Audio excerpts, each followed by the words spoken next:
Good morning, ladies and gentlemen. I'm delighted to invite you to Peterborough's first Environment Capital Conference. It's a very proud day for me, and it's also very exciting, so thank you for joining me. We have a long history in Peterborough towards a commitment to environment. Our environmental journey started in 1991, before the first United Nations Conference on Environment and Development. In 1992, we were named as one of 4 environment cities in the UK. In 1993, Peterborough Environment City Trust was set up. You might have heard of them as PECT. In 2008, the Sustainable Community Strategy gave Peterborough 4 key environment priorities. They are to make Peterborough cleaner and greener, to conserve natural resources, to increase the use of sustainable transport, and to grow our environmental business sector. In May 2010, Peterborough City Council gave its biggest commitment to the environment agenda by creating my post, Cabinet Member for Environment Capital. My first job was to take to full council the Environment Capital major policy, ensuring that Peterborough not only delivers sustainably, but thinks sustainably. Environment Capital is as much about the intellectual response we bring to challenges of the future as it is about the way we manage our resources and grow our economy. We want to improve the quality of life for all our people and reduce the burden of Peterborough on the planet.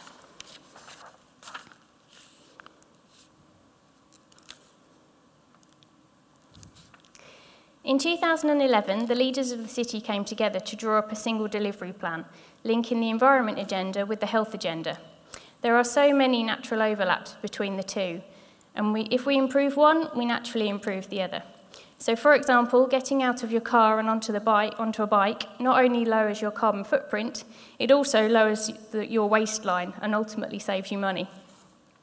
Put simply, becoming the environment capital is a challenge the city has set itself. It calls for everyone to collaborate to make Peterborough a better place to live, work and play. Yes, it's an ambitious target, but it's a challenge that everybody has put together. It's an ambitious goal, and we should carry on trying to make Peterborough sustainable and every time we should raise the bar when we think we're getting close. Nationwide, Peterborough is already known for our environmental work. The past few months, we've seen Indian delegates and Chinese delegates come to the city to come and get advice and see how we're leading the way. Sharon Nunes from IBM also came to the city to endorse the work we've done on the Peterborough model, and she said that we are truly leading the way on sustainability. And you'll see this Peterborough model, it's a brilliant piece of work. You'll see it later on today. A few technical issues. Oh, there we go. Most importantly, and what I'm grateful for, is the support of some truly passionate people, some of who you'll hear from later today. We have a city that I think has an ethos that cannot be beaten, and I want to thank everybody for making today possible. What isn't there to support about an environment agenda? If we get this right, we make Peterborough a better place to live and work. And if we become truly sustainable and live within our own resources, we will not only become richer in knowing that we've done the right thing for the city and the planet, but financially we'll all be better off. We have some ambitious targets that we've set ourselves, and our pledge to the city. Andy talked about your pledges, but these are our pledges. We've got a carbon management action plan in place, and that commits us to reducing our carbon emissions by 35% by 2014. Our Waste 65 Plus campaign commits us to increasing our recycling levels to 65% by 2020. And benchmarked against the 20 biggest cities in the UK, we are already ranked #1 for recycling. But I think we can do more. We are committed to making all new buildings more sustainable, and that we've started an environmental supplementary planning document that we want fully adopted by 2014. And of course, there's many more things we want to achieve. I like this slide next. The reality is we need to get back to one planet living. It is said that Europeans currently live as though we have 3 planets worth of resources.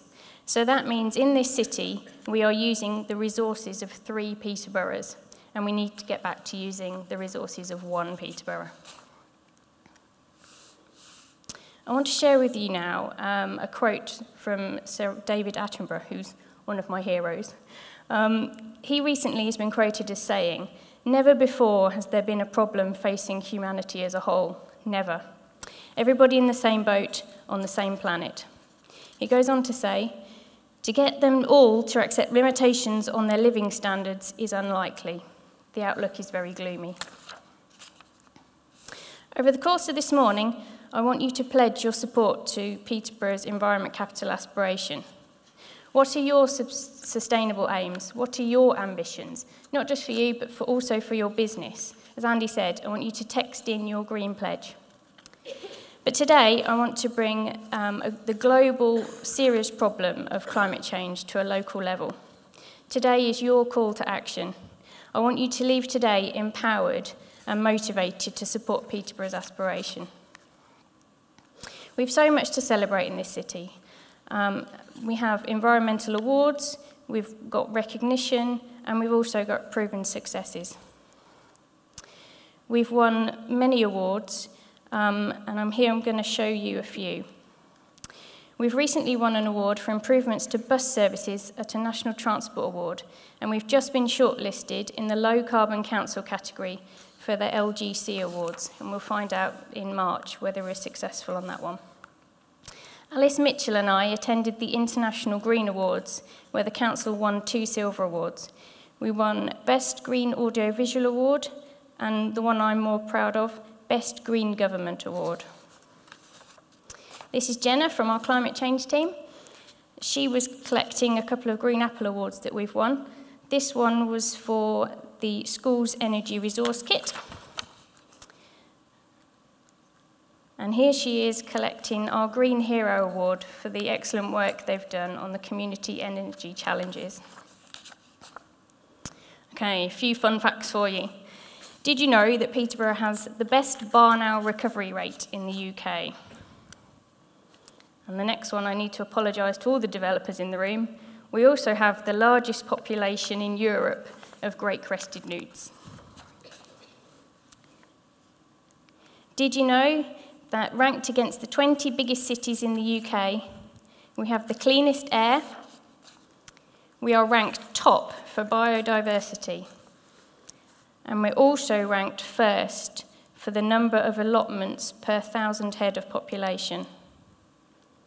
My clicker seems to have stopped working. Here we go.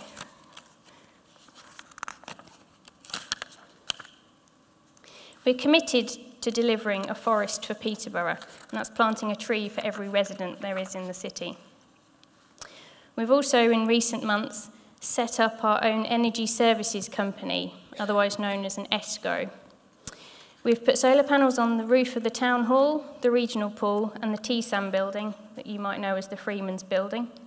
And the council is also looking at least another 10 schools to have solar fitted by July.